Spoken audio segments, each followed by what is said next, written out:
Patricia's voice in my earbuds is stereophonic in the slightly lower pitch of a woman who has been smoking for decades. Dark like tinted glass, as John McCrea says. I was at a party and he was wearing a "Hello, my name is" sticker that had Fugazi written on it.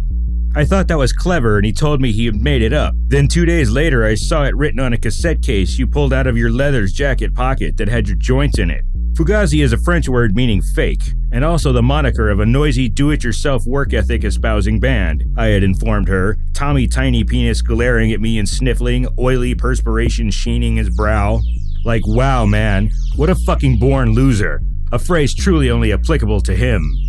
The conversation ensuing would reveal that he has also been taking the credit the past 20 years for writing at least 4 lines directly stolen from the long-spoken introduction to the track Chemical Imbalance by the Skate Nigs, which, if you haven't heard, you should totally stop reading this and go listen to. I will not be offended. I recommend playing a full set of air drums in sync upon the inevitable second listen. The air ride cymbal you are not hitting with a drumstick, I predict, will give that arm an especially fine workout.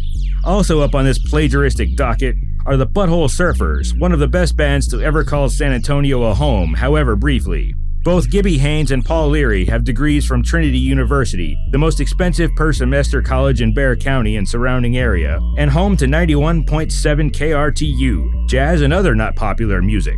I have contributed enough monetary donations to this station's pledge drives that my torso has been adorned with their logos often. Patty also remembered what was inked in my friend's handwriting on the other cassette case I carried containing joints. Conehead Buddha, from upstate New York.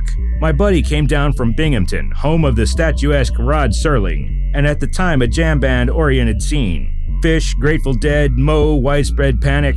It was a copy of their first album, the one before Rockets, that the interwebs has informed me is not available even on YouTube except for a couple of songs, neither of which were my favorites from the album. In fact, listening to the rest of their catalog, I was very disappointed that no one I could find had the rest of the tracks. In my opinion, it was their best one. We should have known. There's that word "should" again.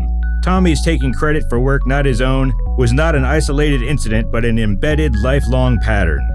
According to my fair lady love, the man hasn't stopped bitching about how much fucking cooler I am than him since the day we met. Even to people who have never been to Texas, nor met me, nor ever will, I come up in his conversations. 20 years later, give or take. Wow, I hadn't had a thought involving him since the last time he was ineptly attempting to insult me. If my memory hadn't been inspired by Patty's voice, his name and face would have disappeared forever in favor of more useful and fun data. Like this industrial sewing machine service manual I could only find an online copy of in German, all 45 plus pages of it.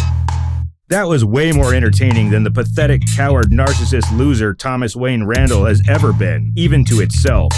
As a closing to this rolled papyrus screwed tightly into a vintage yellowing and fragile Diet Tab 3-liter bottle, I have amused myself, as I tend to do, by including many lyrics from Fugazi songs in the Gospel of St. Patricia. A reprint of a reprint from the song Blueprint by Fugazi, Repeater album. But you can still come around. In fact, I invite you down. Maybe together, we can wipe that smile off your face. 'Cause what a difference a little difference could make.